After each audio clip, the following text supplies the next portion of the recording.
सोहराब गोट town की हालत कराची के सबसे पसमानदा टाउन की है। अशरफ मेमन तमाम ही नाअहलों को यूसीज और टाउन में जमा किया हुआ है। मरकजी तर्जुमान पाकिस्तान राह हक party Karachi staff reporter Pakistan राह हक पार्टी के मरकजी तर्जुमान और सेक्रेटरी इत्तलात व नशरियात अशरफ मेमन ने कहा है, सोहराब गोट टाउन की हालत कराची के सबसे पसमानदा टाउन की है।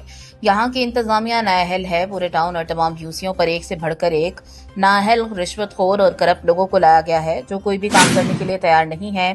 हालांकि पूरे कराची में काम के एतबार से सबसे आसान टाउन सोहराब गोट टाउन है। हमेशा एहतजाज और डंडे के जोर पर काम करवाना पड़ता है। उन्होंने कहा, यूसी 2 जमाली गोट और गरीबाबाद वाली 150 फुट की चौड़ी सड़क का हाल देखें, जो कि मेन सड़क है, तो बाकी अंदर की गलियों का क्या हाल होगा। यहाँ ना सीवरेज का निजाम है, ना ही कोई सड़क। गटर का पानी इस तरह उबलता है जैसे गटर का नाला बह रहा हो, जिसकी वजह से लोगों का कारोबार खत्म हो चुका है।